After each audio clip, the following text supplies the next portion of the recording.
अस्सलामुअलैकुम वरहमतुल्लाहि वबरकातुहू। आज जो है एक बहुत ही पेचीदे, बहुत ही इम्पोर्टेंट बात पे जो है मैं बात करने वाला हूँ। नफ्स। आखिर ये नफ्स होता क्या है?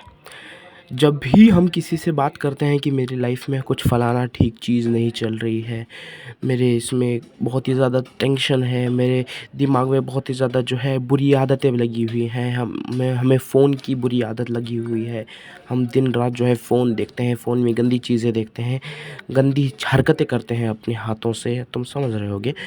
और जो है बुरी आदतें और भी कई ज़्यादा आदतें लगी हुई हैं हमें। तो करें क्या?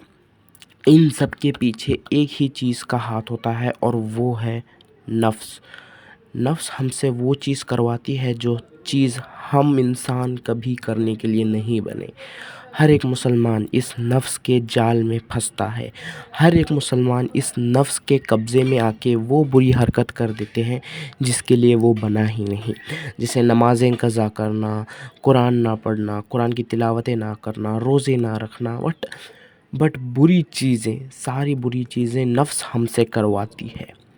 और ये हम सभी वाकिफ़ हैं कि वो नफ्स ही वो चीज़ है जिसकी वजह से आज हम इतने बर्बाद पड़े हुए हैं। आज हमसे अल्लाह ताला की इबादतें नहीं होती, हमसे दुनियादारी में कुछ ढंग से नहीं होता। वो सारी चीज़ों का जो इल्ज़ाम है मैं लगाऊंगा सिर्फ़ और सिर्फ़ नफ्स पे। नफ्स वो चीज़ होती है जो इंसान को बर्बाद कर देती है। नफ्स होती क्या है? इंसान के शरीर में नफ्स रहती कहाँ है? वो आवाज़ आती कहाँ है कि कुछ नहीं होता भाई, छोड़ दे आज की नमाज़। ये जो अंदर से आवाज़ आती है ना, ये हमारी नफ्स ही कहती है, अंदर की नफ्स ही कहती है।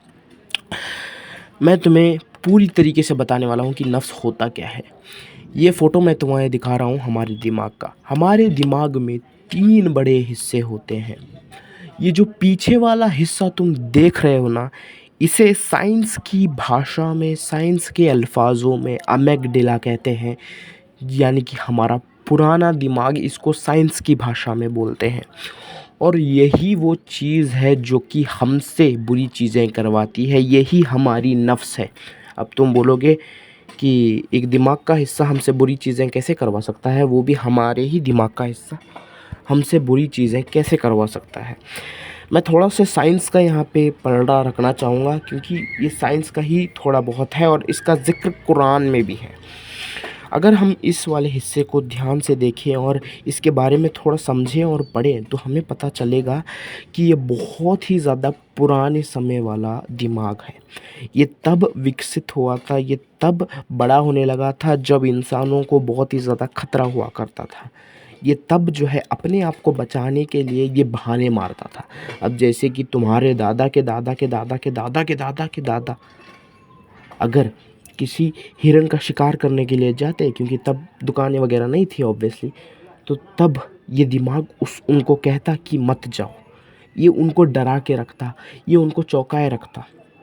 लेकिन आज यही दिमाग, जब इसको इतनी सारी ऐशो आरामती मिल चुकी है, इतने सारे इसको जो है सब कुछ इसको प्लेट के सामने जब मिल रहा है ना, जब सब कुछ इतना आसान हो गया है हमारे दिमाग के लिए, तो हमारा दिमाग अब और बहाने मारना शुरू करता है।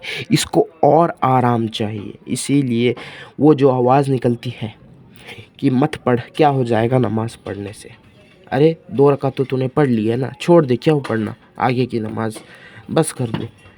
अरे चला ले, 1 और घंटा फ़ोन चला ले। ये हमारे दिल में ये आवाज़ आती है। तो ये आवाज़ वही दिमाग का हिस्सा कर रहा होता है जिसे साइंस की भाषा में अमेगडाला और इस्लाम की भाषा में नफ्स कहते हैं। अब इसके साथ साथ हमारे दिमाग में आगे वाला हिस्सा भी है।